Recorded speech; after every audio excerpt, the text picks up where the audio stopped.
We note the steadily increasing efforts of Norway to militarily bolster the neo-Nazi Kiev regime, with a cynical reference to the well-known humanist Fridtjof Nansen, whose name is used for the corresponding Norwegian program to support Ukraine.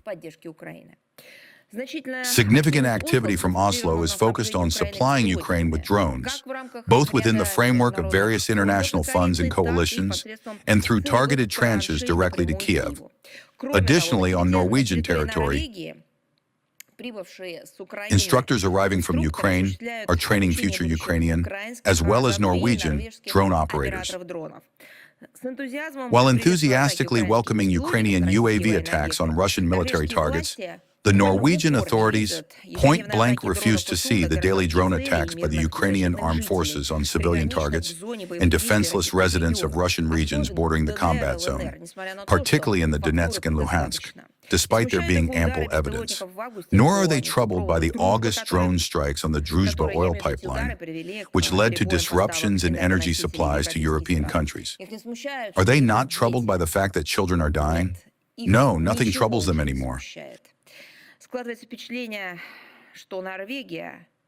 The impression is that Norway has turned into a false peacemaker, successfully using arms supplies to Ukraine and the problems of European consumers solely for its own enrichment, not as a country, but as a specific cohort of individuals. This business is invariably presented as a contribution to the fight for democratic values and European security. In reality, it is enrichment through bloodshed. However, dividends from war and double standards have become Oslo's new calling card. Further confirmation of this is state investments in Israeli companies, which, according to Norwegian media reports, include manufacturers of components for weapons and military equipment used in the bombings of Gaza. In total, we are talking about a sum of at least $700 million. Do you know what the cynicism is?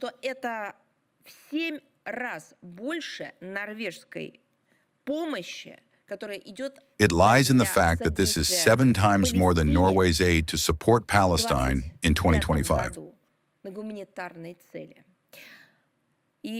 Only after the facts of profiting from the blood of Palestinians gained widespread public resonance did the Norwegian authorities announce that they would review their investments in Israeli assets. The true value of the pseudo-principles stance and consistency in upholding international law, peace, and justice, which is so often proclaimed in Oslo, is evident. It is obvious that in the future, drones will be used by the Kiev regime to commit new, sophisticated terrorist acts, murders, and provocations, primarily targeting children. Look at how they strike at playgrounds, schools, kindergartens, universities, colleges, hospitals, ambulances. We emphasize that the states participating in strengthening Ukraine's UAV capabilities, including Norway, bear responsibility for the consequences of its malicious use.